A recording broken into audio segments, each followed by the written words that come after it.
Gimana rasanya nih guys kalau misalkan kita dipenjara atas kejahatan yang sebenarnya nggak kita lakuin gitu. Apalagi selain dipenjara guys, kita juga nih dihukum mati gitu. Kisah ini tuh beneran ada dan terjadi di dunia nyata ya guys. Dan kasus ini itu terjadi kepada seseorang yang bernama Joe Aredi guys. Akhirnya gue surfing di internet buat nyari tahu tentang kasus ini. Oh ya guys, sebelum gue lanjut lebih dalam ke kasus ini ya, gue pengen shout out ke salah satu penonton ya yang udah komen di channel gue merekomendasikan kasus ini gitu buat kita bahas di video ini ya kan. Joseph Aredi ya guys merupakan seorang pria Amerika yang lahir di tahun 1915 yang dihukum secara salah dan dieksekusi mati secara tidak adil atas kejahatan pemerkosaan dan pembunuhan seorang gadis berusia 15 tahun bernama Dorothy Drain di Pueblo, Colorado di tahun 1936. Nah, Joe Aredi sendiri itu emang dia gampang banget buat dipengaruhi guys orangnya. Nah, kenapa begitu? Karena si Joe ini merupakan seorang pemuda yang memiliki keterbelakangan mental guys. Dia ini memiliki IQ cuma 46 dan karena ini juga dia ini dipaksa buat mengaku atas kejahatan nih yang sebenarnya dia nggak ngelakuin itu, bahkan dia nggak tahu dan orang-orang memanfaatkan dia di sini gitu. Nah, Joe ini itu dimanipulasi oleh polisi buat melakukan pengakuan palsu guys. Polisi di sini itu memanfaatkan keterbatasan yang dimiliki sama si Joe biar mereka nih bisa ngedapetin pelakunya gitu guys, biar dapat pelaku lah yang penting ya kan. Nah, Joe Aredi ini itu berusia 23 tahun ketika dia tuh dieksekusi mati. Dia tuh dieksekusi mati di bulan Januari tanggal 6 tahun 1939. Dia ini itu dieksekusi setelah Gubernur Taylor Ammons menolak buat memberikan pengampunan. Nah, karena keterbelakangan mental si Joe ini, dia tuh nggak bisa memahami konsep kematian guys. Jadi si Joe ini di saat-saat dia mau dieksekusi, dia tuh nggak mengalami panik, sedih atau apapun. Ya dia happy aja gitu, kayak dia biasanya gitu, senyum-senyum segala macem. Bahkan dia ini digambarin sama sipir penjara sebagai pria paling bahagia yang pernah hidup di sel hukuman mati gitu. Kan biasanya orang-orang kalau mau dihukum mati kan udah nyureng tuh, udah depresi, udah siap lah mereka bertobat segala macam sebelum akhirnya dieksekusi. Tapi si Johnny enggak gitu. Balik lagi karena kondisi yang dia miliki ya kan. Nah, terus gimana nih cerita awalnya kenapa kok si Joe bisa dituduh gitu, jadi tersangka dan sampai-sampai dihukum mati gitu, padahal dia nggak ngelakuin gitu kan. Jadi di malam tanggal 15 Agustus tahun 1936, 3 tahun sebelum si Joe ini dihukum mati gitu ya, orang tua Dorothy Drain itu pulang ke rumah mereka yang ada di Pueblo, Colorado gitu. Pas mereka berdua sampai rumah, mereka tuh nemuin anak mereka yang bernama Dorothy yang berusia 15 tahun itu udah nggak bernyawa guys, dan tergeletak aja dalam genangan darahnya sendiri. Nah, Dorothy ini itu terbunuh oleh pukulan di kepala pas dia lagi tidur gitu. Di malam itu, di rumah tersebut tuh ada 2 gadis guys dari keluarga Drain. Mereka ini diserang pas mereka lagi tidur. Ada seorang penyusup yang masuk rumah mereka lewat pintu depan karena pintu depannya itu lupa dikunci guys. Dan begitu si penyusup ini berhasil masuk ke rumah itu, Dorothy dan adeknya yang bernama Barbara yang berusia 12 tahun itu langsung dipukul guys kepalanya pakai senjata tajam sebenarnya, tapi dia mukulnya tuh pakai sisi tumpulnya gitu. Buat konteks ya, si penyusup ini mukul mereka berdua pakai kapak tapi pakai bagian yang tumpulnya gitu ya. Nah, Dorothy dalam serangan ini dia sempat diperkaos dulu guys sebelum akhirnya dia meninggal gitu karena kepalanya dipukul dan pendarahan ya kan. Nah, sementara itu untungnya Barbara tuh selamat walaupun dia sempat koma selama 2 minggu gitu. Di ruangan lainnya ada adik laki-laki mereka yang lagi tertidur dan untungnya juga nggak kenapa-napa guys, nggak diserang sama sekali sama si penyusup gitu. Jadi dia nggak terluka dan bisa dibilang selamat lah dari serangan itu. Nah, serangan tiba-tiba terhadap 2 gadis tersebut itu membuat seluruh kota tuh menjadi gempar guys. Nah, hal ini itu membuat surat kabar menyatakan bahwa adanya pembunuh gila seks yang sedang berkeliaran di kota tersebut. Dari headline ini juga membuat semua polisi itu melacak setiap pria yang berpenampilan Meksiko gitu guys, yang sesuai dengan deskripsi yang diberikan sama 2 wanita yang katanya juga setelah Dorothy ini diserang mereka dilecehin juga nih sama si orang ini gitu. Nah, karena berita udah masuk ke headline dan udah nyebar kemana-mana, polisi itu berada di bawah tekanan yang besar guys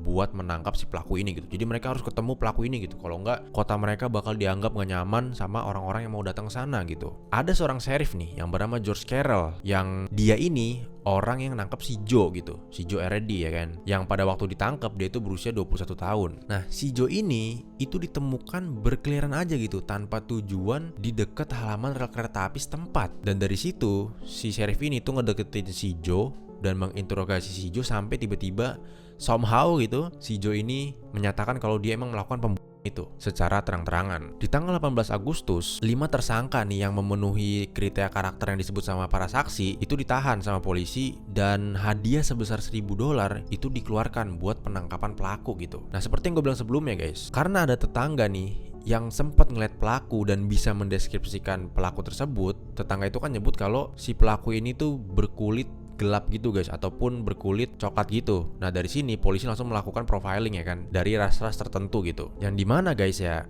Joe ini itu masuk ke dalam kategori tersebut, berkulit agak coklat gitu guys. Nah kenapa begitu? Orang tuanya Joe ini itu merupakan imigran dari Syria guys, yang membuat warna kulitnya Joe ini itu dijadiin deskripsi lah sama si saksi ini gitu. Makanya polisi langsung cocokologi dan nangkep si Joe itu. Jadi karena wah saksi bilang pelakunya berkulit coklat gitu, dan si Joe kebetulan lagi muter-muter aja nggak jelas dan kulitnya warna coklat juga, akhirnya ditangkap aja sama polisi gitu kan. Nah ibu dan ayahnya Joe ini guys itu sepupuan ternyata ya kan, mereka tuh bisa dibilang incest jadinya. Nah mungkin karena mereka melakukan hal tersebut itu membuat Joe ini memiliki keterbelakangan mental guys, karena kan emang secara manusia tuh nggak boleh incest gitu. Selain Joe ya guys, beberapa saudara kandungnya si Joe juga itu meninggal di usia muda, dan salah satu saudara laki-lakinya Joe itu dilaporkan sebagai orang yang linglung gitu, atau bahkan dalam bahasa kasarnya ya, dia disebut sangat bodoh gitu guys. Ya mungkin balik lagi karena produk incest ini guys. Si Joe ini itu sempat dimasukin ke rumah dan sekolah pelatihan negara bagian Colorado buat penderita keterbelakangan mental di Grand Junction pas dia berusia 10 tahun. Nah pas lagi di tempat itu, si Joe ini tuh sering keluar masuk dari rumah tersebut guys, sampai akhirnya dalam beberapa tahun dia ini mutusin buat kabur beneran gitu di usia dia 21 tahun. Nah secara karakteristik ya guys, si Joe ini itu berbicara sangat lambat guys, dan dia tuh nggak bisa mengenali warna. Abis itu dia juga memiliki kesulitan dalam mengulangi kalimat yang lebih panjang dari beberapa kata guys. Nah kepala rumah tempat si Joe tinggal itu ya, ibaratnya kayak kepala sekolahnya gitu, itu pernah mengingat suatu kejadian di mana si Joe ini tuh sering dimanfaatkan sama anak-anak. Contohnya nih, ada yang pernah bikin Joe tuh ngaku kalau dia tuh nyuri rokok, padahal dia sama sekali nggak melakukan hal tersebut guys. Tapi dia disuruh ngaku aja, udah Joe lu ngaku aja lu nyuri rokok gitu. Akhirnya dia ngaku lah gitu. Si sheriff itu menyadari kalau si Joe ini itu gampang banget buat dipengaruhi gitu. Nah saking parahnya, si sheriff ini tuh sampai ngebuat catatan pengakuan yang didapat dari si Joe gitu. Biasanya kan dicatat tuh si Joe ngomong apa gitu, sampai nggak dicatat guys, karena si Joe ini ya gampang banget dipengaruhi gitu. Jadi nggak mungkin bisa ngomong, gue ngomong dari mana tuh, nggak ada kok gue ngomong begitu, nggak usah guys, karena dia bakal ngaku sendiri ibaratnya kalau ditekan. Terus pertanyaan-pertanyaan apa yang dikeluarin sama si sheriff ya kan, sampai ngebuat si Joe ini itu mengaku melakukan kejahatan yang gak dia lakukan gitu ya. Jadi gini guys, si sheriff ini tuh ngasih pertanyaan ke si Joe yang jawabannya tuh nanti bisa dikaitkan sama kasus ini gitu. Contohnya, pas si sheriff ini nanya tentang kasus Dren ke si Joe, si Carol tuh nanya ke Joe-nya kayak gini guys, kamu pasti punya teman perempuan kan di Pueblo. Nah abis itu, sebelum si Joe ngejawab, si sheriff ini nanya lagi, pasti kamu suka dong berteman sama perempuan ya kan? Kedua pertanyaan tersebut itu dijawab iya sama Joe Arady gitu. Nah dari sini tiba-tiba si sheriff ini itu langsung nanya kayak gini guys, kalau kamu sangat suka berteman dengan perempuan, kenapa kamu melukai perempuan tersebut, kedua perempuan tersebut? Si Joe ini dengan polosnya ngejawab kayak gini guys, ya saya nggak bermaksud buat melakukan itu. Padahal dia nggak tahu nih dua perempuan itu siapa guys, dia nggak tahu. Nah dari sini juga si sheriff itu mengklaim kalau si Joe ini secara terbuka itu mengaku melakukan penyerangan terhadap dua gadis yang ada di Pueblo. Selain jawaban-jawaban tersebut yang dikasih Joe ke sheriff, si Joe ini juga nambahin jawaban buat meyakinkan si sheriff. Si Joe ini ngejawab kayak gini guys, kalau mereka membiarkan saya sendiri, saya akan menjadi baik setelah ini gitu. Tapi si Joe ini tuh sama sekali nggak mention kalau dia melakukan pemerkosaan gitu. Ibaratnya mungkin di suatu tempat dia ini pernah dirundung gitu sama perempuan-perempuan gitu guys ya. Mungkin maka dia nyebut kalau dia ditinggalin sama perempuan-perempuan dia bakal menjadi lebih baik lagi lah gitu. Ibarat begitu guys ya. Nah si sheriff ini itu nangkepnya kalau wah dia ngaku nih kalau dia nyakitin perempuan biar perempuan-perempuan itu nggak ngedeketin dia lagi gitu. Nah dari sini si sheriff langsung nangkep si Joe gitu kan. Nah mengingat pertanyaan yang nggak adil dan memaksa, kesaksian Joe pas di persidangan itu berubah-berubah guys, tergantung siapa yang menginterogasinya gitu. Dan yang anehnya lagi ya, dia itu tetap nggak tahu tentang detail mendasar dari kasus ini, yaitu alat yang digunakan sama si pembunuh gitu dalam aksinya. Dia tuh nggak tahu kalau si Dorothy itu meninggal karena digetok palanya pakai kapak yang bagian tumpul gitu. Dia tahu setelah dikasih tahu di persidangan guys, sebelum dia nggak tahu gitu. Jadi ibaratnya ya dia dipaksa buat datang ke persidangan, dia dipaksa ditangkap ya kan, abis itu dia dipaksa mengaku lah atas kejahatan yang nggak dilakukan. Balik lagi. Nah dari sini seharusnya udah jelas dong kalau ya Joe nggak bersalah lah ya nggak. Jelas-jelas dia nggak tahu tuh. Udah gitu kesaksiannya berubah-berubah, itu nandain kalau si Joe ini dalam kondisi yang nggak bisa ikut si persidangan gitu, nggak fit lah bahasanya ya. Dan semua pihak juga tahu kalau si Joe itu nggak bersalah dan ada orang lain nih, pelaku lainnya nih yang masih berkeliaran gitu. Jadi ibarat si Joe ini hari itu lagi apes aja ya kan, wrong time wrong place gitu. Nah nantinya nih guys, ada seorang pelaku beneran nih yang nongol ya, yang bernama Frank Aguilar. Bukan nongol sih, ditangkap ya kan, dia berhasil diidentifikasi dan ditangkap gitu. Dia ini merupakan seorang pria Meksiko gitu yang dinyatakan bersalah atas pembunuhan tersebut dan dieksekusi nantinya setelah berhasil diidentifikasi sama Barbara Drain gitu, adanya Dorothy ya kan. Nah semua ini tuh terjadi pas si Joe itu masih ditahan atas pembunuhan tersebut yang nggak dilakuin ya kan. Tapi penegak hukum setempat itu yakin kalau Joe sama Frank Aguilar itu berteman tuh gitu guys, mereka bersekongkol gitu.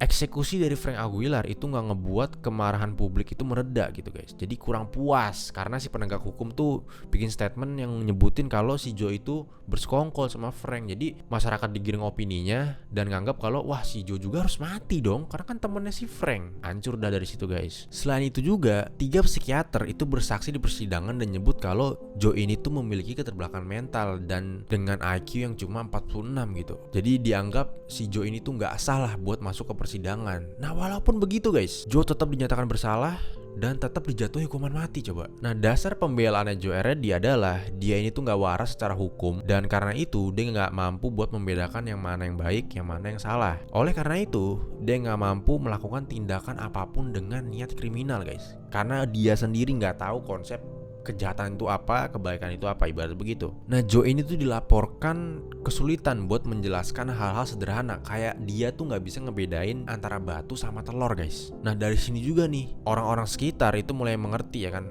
ya si Joe nggak bisa ngebedain nih hal simple itu pun dia nggak bisa ngebedain, berarti emang dia ibaratnya nggak waras secara hukum guys ya. Dan mungkin dari sini juga nih kita tahu kalau si Joe itu sebenarnya nggak mengetahui konsep kematian gitu guys. Dia nggak tahu meninggal tuh kayak gimana, seseram apa tuh nggak tahu ya guys. Nah kepala penjara Roy Bass ya guys itu melaporkan kalau Joe ini orang paling bahagia yang pernah ada di sel hukuman mati. Dan pas si Joe ini dikasih tahu tentang eksekusinya yang sebentar lagi bakal dimulai, dia itu nggak peduli sama hal tersebut guys. Dia tetap main sama mainan keretanya gitu yang dikasih ke dia pas dia lagi di penjara gitu. Dan pas dia ditanya ya kan, biasanya kan kalau orang yang mau meninggal dieksekusikan bakal ditanya tuh, makanan terakhir kamu apa nih, kamu boleh makan apa aja yang kamu mau kan. Si Joe itu cuma minta es krim guys. Dan di tanggal 6 Januarinya di tahun 1939, setelah si Joe ini dengan gembira gitu ya memberikan mainan kesayangannya dia yaitu kereta api tersebut ke narapida yang lain, Joe ini dibawa ke kamar gas di mana dia ini kayak tersenyum aja gitu pas dia lagi diikat di kursi guys. Eksekusinya tuh berjalan dengan cepat meskipun di saat proses eksekusi itu dimulai ya kan, kepala penjara Roy Bass ini itu dilaporkan menangis guys karena dia ngeliat kan betapa polosnya si Joe ini gitu. Gail Ireland ya guys, pengacara yang mengajukan petisi sebelum si Joe ini dieksekusi ke Mahkamah Agung Colorado atas nama Joe, itu menulis dalam persidangan, percayalah kalau dia diracuni gas gitu ya dan dihukum mati, bakal butuh waktu lama bagi negara bagian Colorado untuk melupakan aib ini. Jadi dia sempat minta appeal lah, minta banding segala macam buat si Joe ini nggak dieksekusi guys. Tapi balik lagi ya, si gubernurnya itu nggak ngizinin guys, nggak ngasih pardon ke si Joe gitu. Jadi tetap dilakukan lah dan Joe tetap meninggal gitu guys. Dan namanya si Joe ini ya dicap sebagai pembunuh dan pemerkaos guys sampai di tahun 2011. Gubernur Colorado yang bernama Bill Ritter itu memberikan pengampunan anumerta kepada Joe Reddy. Dia nyebutin kalau pemberian pengampunan tersebut tidak bisa menghapus peristiwa tragis di dalam sejarah Colorado. Dan dia juga nambahin nih, demi keadilan dan kesopanan, nama baiknya Joe harus dipulihkan gitu. Akhirnya Joe dihapuskanlah kejahatan-kejahatan tersebut setelah si Joe meninggal dan namanya menjadi baik lagi gitu. Dia bukan ataupun pemerkaos, dia cuma orang yang dihukum mati secara tidak benar gitu. Nah Joe Reddy ini tuh dapat julukan sebagai happiest prisoner on death row. Dan kalau misalkan kalian masih bingung kenapa dia masih dieksekusi ya walaupun dia nggak bersalah, ya karena pertama dia dipaksa ngaku sama polisi. Dia juga dipaksa ngaku pas dia lagi bersidang gitu ya sama polisi. Terus pas dia emang dinyatain gak bersalah dan sama 3 psikiater disebut dia gak waras, yang harusnya dia masuk ke rumah sakit jiwa, Gubernur Taylor pada waktu itu ya nolak berkali-kali pemberian pengampunan terhadap si Joe gitu. akhirnya Joe tetap dieksekusi gitu. Oke guys, jadi segitu aja video kali ini ya kan. Terima kasih udah nonton, semoga kalian terhibur ya. Terima kasih lagi buat yang udah ngerekomendasiin kasus ini buat kita bahas ya kan. Respect. Seperti biasa, jangan lupa like, comment, dan subscribe. Join Discord gue juga ya kan. Kita ketemu di video berikutnya. Kalian hati-hati.